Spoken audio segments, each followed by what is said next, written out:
stage, you can be Exactly. able to detect that. Yes. But then the public will have to go at the medical center and then do some examination at the Hmm. dental clinic there in order for Yeah. you to determine as to whether you are developing this Yeah. or disease. Thank you, Dr. Beruk. So the process of the relating to the signs and symptoms Hmm. of ameloblastoma, uh, what are some of the signs and symptoms that you will start to observe? Yeah. In yeah. So this disease or swelling by nature Mm. uh, commonly is asymptomatic. Okay, it's Yeah, asymptomatic. You asymptomatic. can't Yeah. see any symptoms. Uh-huh. Yeah, you can't see any signs, symptoms. That's Yeah, what it and means. yeah, Asymptomatic. until it's reached the stage of swelling. Okay. So the pain and associated symptoms Mm-hmm. will come later on. Okay. At early stage, Mm-hmm. there is no symptom for a patient. That's Okay. why they didn't know that Yeah, have. you will not know until you Mhm. reach at the Yeah, stage where it start to get swollen up. Your jaw exactly. start to get swollen Yeah, up. Then you yeah. know. So the common symptom is swelling. Okay. The bone Mm-hmm. will expand Expand. in I mean both sides. When Mm-hmm. you expand, Mm-hmm. it expands on both sides, Okay. and the tooth start shaking. The Your tooth tooth, start to shake. the tooth start Yeah. shake. So Dr. Baruch, is it related to toothache? No, It has no relation to no toothache. relation Okay. with So toothache. so the pains associated with it can it be compared to that of Yeah, toothache? commonly it has no pain Okay. complaint. They have no Commonly, pain. yeah, Okay. it has no Get pain. swollen. Okay. Yeah, but the earliest sign is swelling Okay. that the The patient area. say. Yeah, Okay. so that is a sign. Mm-hmm. They after that the patient seeks a treatment. Mm-hmm. Most of the time, those patients that have been seen for the last maybe here 2 years, maybe 5 years back home. Mm-hmm. So most of the time the patient come after the swelling. Okay. That is the early sign, Mm. and pain, related pain, Mm-hmm. or paresthesia related with that. Yeah. Yeah, this paresthesia, numbness in the area or Mm-hmm. tingling Mm-hmm. in the skin. So these signs is less sign. Okay. So might be related with another thing also. Sometimes transformation of the mass to Mm-hmm. malignancy or cancerous condition. Okay. So the early sign is expansion of the bone Expansion of the bone and and swollen. mobility When you of the got tooth yeah. Okay. and Your tooth start to shake in uh-huh, your mouth. and asymmetry of the face also. When it's Okay. swell, Okay.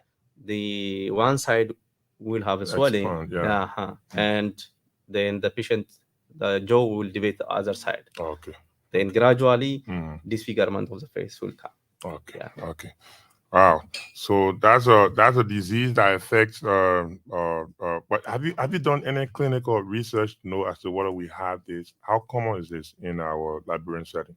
Through you have spent some time at the Yeah. medical center there through your own clinical assessment. Mhm. Why do you observe that we have more of these cases coming in?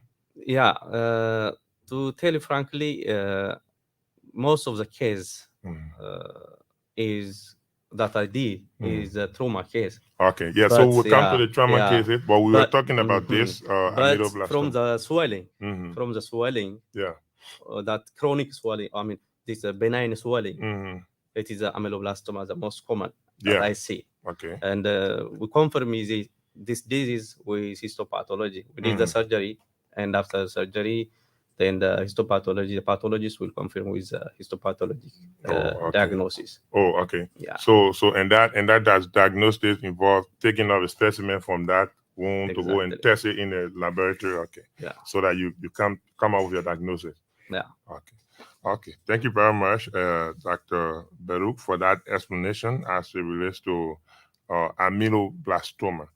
So, folks in Redland, if you are just tuning in, this is a reminder that you are tuned to the program Inside JFK. Inside JFK is a 45 minutes radio program brought to you by the management of the John Fitzgerald Kennedy Medical Center.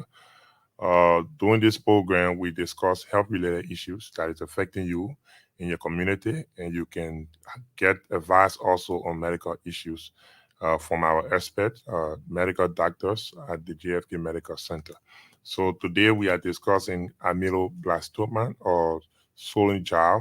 And to discuss this topic, we have with us Dr. Baruch. He is a professional maxillofacial surgeon and dentist from the dental department at the GFK Medical Center.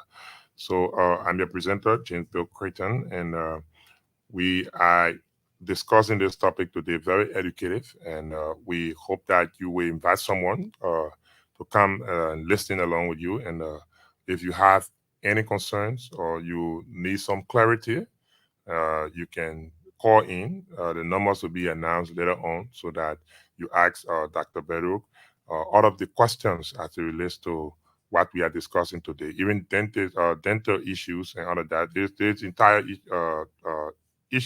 topic today is concerned with the mouth. Everything that has to do with the oral cavity and all of that. So we have one of the best dental department in the country at the JFK Medical Center. It has been refurbished, and you have state-of-the-art equipment there, and you can count on us for. We are specialized in the treatment of all the conditions related to oral cavity and surrounding structure. So, if you have any issue with your tooth, your mouth, and you want to get some advice from the doctor, you can come at the GFK Medical Center. Our doors are open to you, and you will meet our specialty doctors there who will take care of you and give you the care and the treatment that you need. So we are going forward, Dr. Baruch. So are there any related disease similar to amyloblastoma? Are there other diseases that can affect Yes, maybe yes. Yeah. So when you talk about amyloblastoma, it Mhm. is just one disease entity. Mhm. So there are different pathologies or Okay. diseases which are similar with amyloblastoma, Mhm. but the commonest one is amyloblastoma from those. So Okay. there are just Amyloblastoma. is the most commonest one. Okay. Okay. So to mention small, Mhm. maybe it is a scientific name that I'm going to mention, Yeah. but Yeah, we can see. dentigerous cyst. Mhm. It's just a cyst, Okay. but presentation, everything is similar. Yeah, sure. Yeah, the one that we differentiate it from amyloblastoma is it presents earlier than amyloblastoma, this dentigerous cyst. Okay.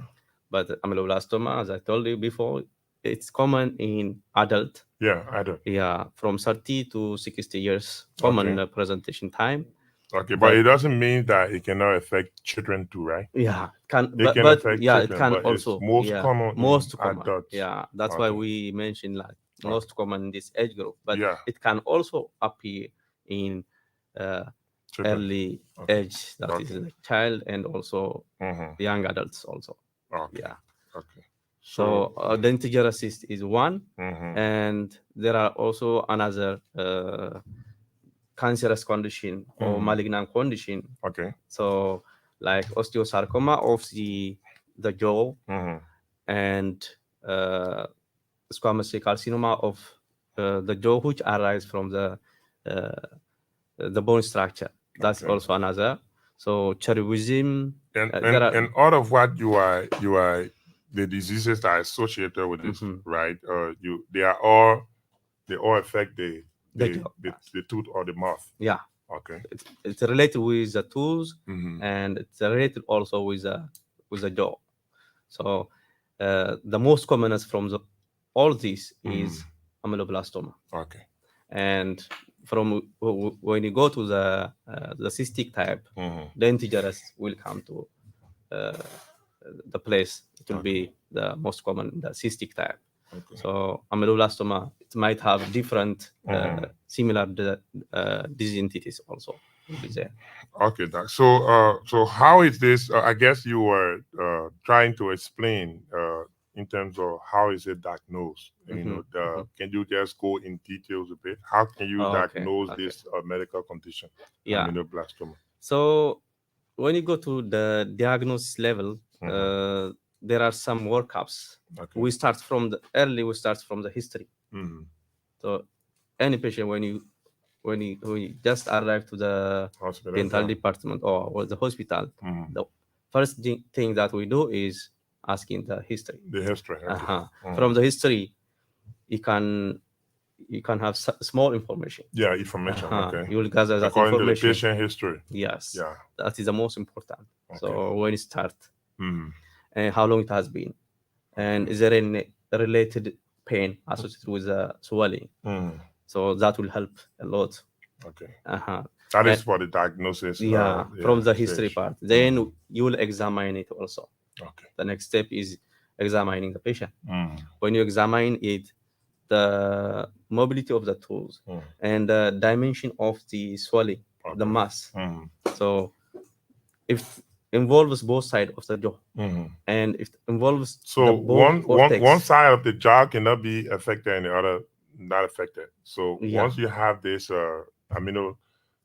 blastoma, you're going to experience both sides of the jaw being affected. It is rare. Actually, Okay. it is rare. It is rare, okay. Yeah, when it happen in one side, it will go. Okay. If you delay, Yeah. it Oh, will, okay. yeah. If delayed or going to the hospital Yeah. and for early detection or what have you, and then treatment, it will start to transition to the other side. Yes, Okay. but commonly it arises on one side. Commonly, Okay. then when you just appreciate the swelling, the texture of the bone, any crepitation. I Okay. mean, there are some terms that medical terms that we know. So that will Yeah. help. That will help a lot about on the diagnosis. Okay. So history and examination are the most important component of this diagnosis for amyloblastoma. Okay. And conclusive diagnosis will be done with histopathology. Okay. Histopathology is the most important, but the radiologic findings with CT scan or with X-ray also helps, because when you see this amyloblastoma or this jaw swelling or mass, it has its own typical presentation on X-ray and CT scan. So that will tell you about the disease condition, and we'll go to management after that. Okay. So those are all the processes and procedure when it comes to diagnosing amyloblastoma in a patient. Yes. Okay. So good afternoon again, and welcome to the program Inside JFK. If you are just joining us, and we are discussing the topic amyloblastoma, and it is swollen jaw. That is the scientific name for it, and we are discussing this topic today in order to educate and inform the public on how you can get treatment for it. Sometimes you walk the streets and then you see that maybe older person or maybe a child sometimes have this swollen jaw and they need the intervention of the doctor. So at the GFK Medical Center, we have trained specialists there who attend to these kind of conditions. It's actually concerned with the mouth, the oral cavity, and we can treat these diseases, and whether through surgical interventions and all of that at the dental clinic that you have at the JFK Medical Center. So Dr. Baruch is here today with us, and he's explaining this topic to you, explaining the symptoms associated with amyloblastoma and the other related diseases and all of that, and how it can be diagnosed and everything. And then we are now coming to the aspect that has to do with treatment, which is a very important aspect of the discussion, because if you have observed a particular disease, you diagnose it, and now you have to tell the public how it can be treated. And I guess that's when you will inform our listeners, if you know anyone who has this condition and they need some intervention, they can come at the JFK Medical Center, the dental clinic there, in order to get the needed health services that they require. So, Dr. Bedu, back to you. So, the treatment aspect, we have discussed the symptoms, the signs and symptoms. We have discussed the diseases that are related to it, and we also discussed the diagnosis aspect. Now we come to the treatment aspect. So how can this amyloblastoma be treated? How can it be treated? Okay, thank you so much again. When we talk about amyloblastoma, the management is surgery, and it is curable. Okay. The good thing is curable.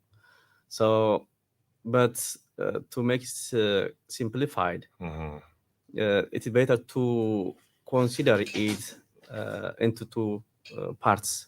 Those patients with early diagnosis. Yeah. So, and those patients with late diagnosis. So for those with early diagnosis, the surgical management will be much easier. Okay. For the patient With and early diagnosis. Yeah. That is, the jaw is not sewn yet. You are not seeing it physically that you actually have this disease. Yeah, starting from that stage and up to some degree of expansion also. Okay. So and that means the surgical management will be conservative. I mean, we can save part of the bone. Okay. Still, because when you do the surgery, you are going to remove the whole pathologic bone together. Because that is a pathology. Yeah. So Doug, let me just hold you there. You know, most often when it comes to the tooth, people are very are afraid, you know, to carry out and then maybe removal or so. Even though we have all the modern technologies at the JFK, at the clinic, the dental clinic there, where you have to carry on some anesthesia procedures, you know, so that you not the pain, the patient will not feel the pain that much, right? Yeah. But people are still afraid. You agree with me? And now you are talking about removing the entire. So you got to break that down, explain it in the best way possible, so that they don't be afraid. Because I really thank you that you raised this issue, because I have some experience in JFK. Okay. Especially. I don't know, early age, maybe in the teenager and late 20s. I mean, early 20s. Okay. I made two patients just came to remove a tooth. Okay. The simple removal of a tooth. That is just simple for us, removing a tooth. Yeah, that is simple. Yeah, simple procedure for you. Yeah, but patients perceive different thing about removing the last tooth. I don't know who told them. There was a saying that she explained to me like that someone told her that if she removes the tooth, she will die. Okay. Can't imagine. So so that means the fear. It is so you have to explain to the extent that you remove the fear from them. Yeah, I mean, we can do this extraction. Okay. Don't ever afraid of this what you call dying, or I don't know who told you, but we can remove that tooth, and we are delivering the service for a lot of years, and there is no such things in there. So just stereotype or sure, that's stereotype. But Dr. Beru, there are times also before when the patient comes and then maybe they want to go through that procedure or extraction, that is removing the tooth. Maybe the tooth is damaged and they want to remove it. You also carry out a pressure checkup. Yeah. For maybe pressure. If the pressure is up, you will maybe postpone the time of the patient, right? Yes. To go through that procedure. Yeah. So why do you do that? If the pressure is up and you say we want to rearrange you for this day, why you do that? Because it's related with, I mean, when you talk about tooth removal, you are going to numb the area. You are going to give injection. Yeah. So that is the main condition. Okay. When the pressure is up, that means the most important thing for the patient is managing pressure before removing the tooth. Okay. And there is degree that we are doing this thing. Okay. In early stage, we'll manage. Okay. But if the patient is in hypertensive crisis, we call it, then we let the patient we let the patient to manage the hypertension or the pressure before doing the removal.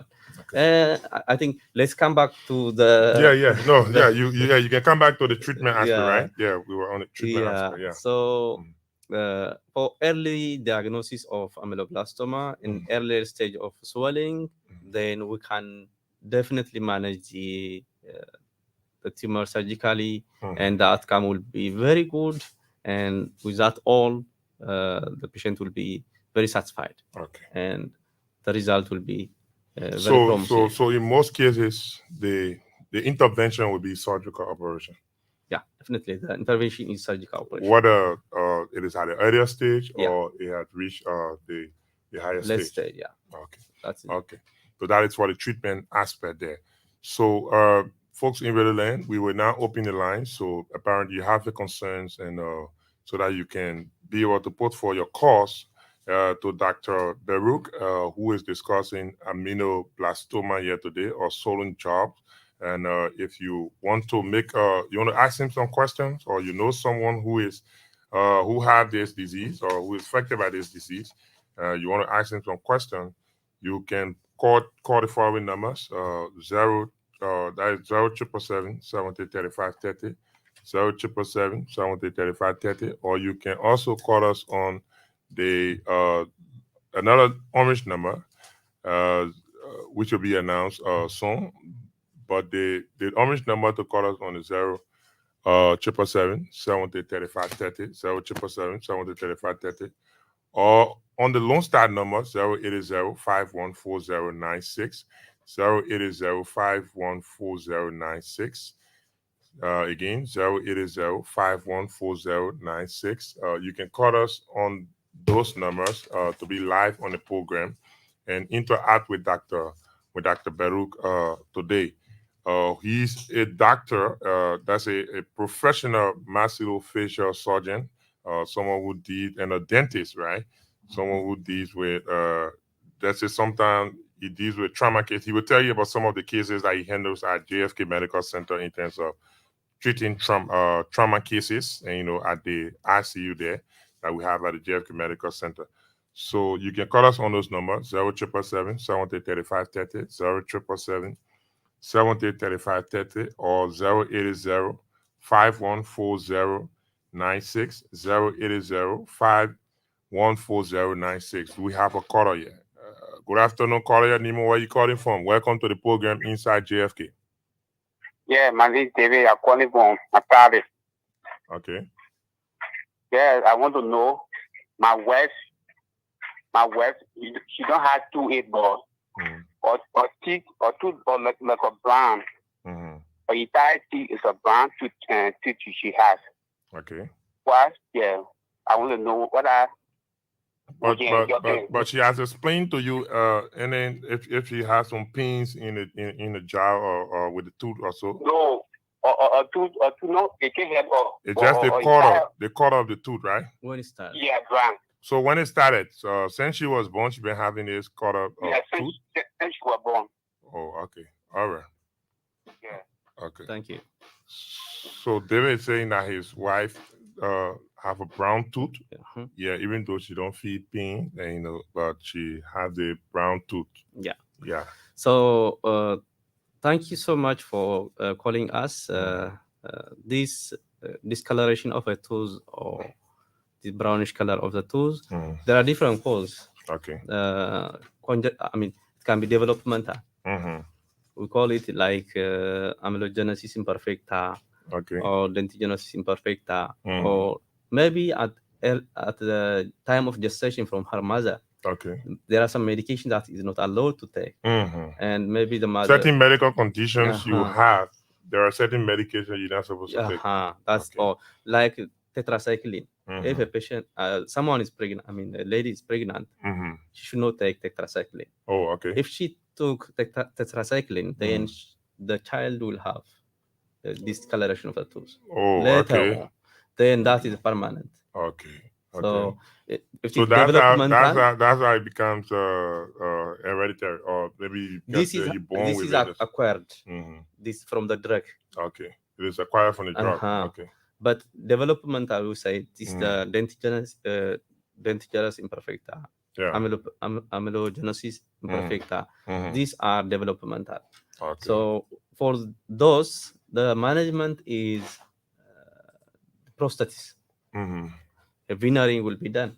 Okay. So the management is just. So is there a procedure also that you can have your entire tooth whitening and using some whitening? There are whitening agents, but when it is intrinsic, the whitening is not. Allow. Yeah, I mean it is not effective. Oh, okay. For the external stains, Mhm. you can use whitening gels. Okay. But if it is developmental and it's acquired from a drug, that is the whole tooth is from inside part. Okay. So whenever you remove the upper part, the discoloration is still there. Oh, okay. So whitening will not solve this thing. Okay. So what if you remove the tooth, maybe and the front, and then replace but it? The bad thing is those patients with this problem, the whole teeth will have this thing. So you'll not so remove. there is no way. There is no way. There is no way for them. Yeah. So that. Currently there is contemporary dentistry. They have just now produced some management for that. Okay. Maybe in the future, near future, we will have it. I hope. There is some veneering. We call it veneering. Okay. So we'll put some part of the tooth. We remove part of the tooth from the person. Okay. And the exact amount will be replaced. Oh, okay. And that replaced part is white. Okay. So we call it veneering. It is a very contemporary management, and hope we'll have it. Just to help people like David's wife. Yeah. Okay. So, folks, we are running out of time, and this is a program inside JFK, and we are in conversation with Dr. Baruch. He is from the dental department at the JFK Medical Center, and we are discussing the topic aminoblastoma, Solunjal. So he has been discussing it in details here relative to signs and symptoms and how it can be diagnosed and treatment aspect and all of that. So we will take at most 1 or 2 calls, and then we will call it a day. So 0777 703530, 0777 703530, our orange number, and 080 514096 for the Lone Star, 080 514096. So in our country, we do not have many people going to the dental department to do checkup. That's a regular checkup. People don't really have time, and for that. So what would be your own advice to them? How often should one visit the dentist? Yeah. Yeah. So from my small time I had in the last 2 years, I saw some problems in the most people. Okay. The way they brush. The way they brush your teeth. And the material they use. Okay. Most of the time they use hard brush. Hard brush. Okay. Hard brush is not allowed. Okay. And most people use hard brush and they erode the tooth. Yeah. At the junction of the gum and the tooth. Most of the time, if you are hearing us, just check your teeth. And at the junction of the gum and the tooth, there is some indentation due to some erosion due to the brush they're using. So please, let's have a regular checkup. Okay. Come to JFK. Especially as it relates to the kind of Good afternoon, caller. Nimoy calling from. Welcome to the program inside JFK. I am Kuan calling from Banga. Okay, Kuan. Yeah, I have problem with my little daughter teeth. She about 4 years. Okay. But her teeth very soft. Okay. The upper teeth, the 4 one are up, everything soft, and then it can smell. Okay. So I don't. Wow. I can do the medication. Yeah. Okay. Her tooth is very soft.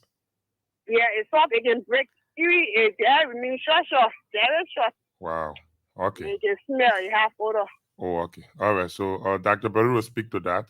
Just a concern. Thank you for calling. All right. Thank you. Okay. So she's saying that her 4-year-old daughter have this kind of soft tooth, short, and when they brush it, it can break and easily, and it smells too. Yeah, from her expression, I just understand that it is on the upper tooth. Okay. So commonly in this age, we expect, especially the feeding. Yeah. The feeding way. If she is bottle feeded. Okay. or she's using a bottle for feeding, and using too much sugar, Okay. and also using it at night, Okay. especially at night. Then at that time, the chance for cavity, chance for the demineralization and Of the tooth. decay of the tooth is Okay. very high. Wow. So this is, we call it the bottle caries, bottle feeding caries. Okay. So it's early childhood caries. We call it, the other name is early childhood caries. Oh, okay. So it's common. It's not only your child. Okay. So the management is clear. Just come to JFK. We'll see the patient and we'll provide you the best quality treatment for you. Okay. So you listen to it, and you can bring the girl or your daughter at the JFK Medical Center, the dental clinic, so that she can be assessed or examined by our professionals there. So folks in Redland, this is how we like to come to an end of today's edition of the program Inside JFK. But before we go, we will allow for Dr. Baruch to just discuss some of those, let's say briefly, some of those trauma cases you deal with before, then your parting comments, and we can take our lead. Thanks so much for reminding this thing. There are a lot of accidents happen. I don't know the reason why, but motorbike is one cause. So most of the time they come with facial injury. Okay. So the motorbike accident. Okay. Yeah, motorbike accident. So the trauma commonly happen in the face. Okay. Maybe it is due to lack of using the helmet. Yeah. So that is the problem. Maybe those protective gear. Yeah. So this fracture in the bone, fracture in the jaw, this thing will be there beside, in addition to the fracture in the teeth. So the management are giving service for treating patients with trauma in the face and managing any fracture of the bone. And face. that's where you have your expertise also. Yeah. My expertise, especially the fractures, are very good. So you can relating to the face. Yeah, related with the fracture of the bone. Any fracture in the bone of the face. Okay. So you can come and get the service there. Thank you very much, Dr. Baruch Bekele, professional maxillofacial surgeon at the JFK Medical Center, a dentist, consultant, JFK Dental Department, JFK Medical Center. So this is how we like to come to an end of this edition of the program Inside JFK. And I've been your host. James Bill Curtin is my name, from the Communications Department at the JFK Medical Center. Please do join us next Monday for another informative and educative edition of the program Inside JFK. Today, as I said, we had Dr. Baruch here, and he was discussing the topic not mastocytoma, sorry, but ameloblastoma and swollen jaw. So join us next Monday for another edition of the program. Thank you very much, and have yourself a great day. When we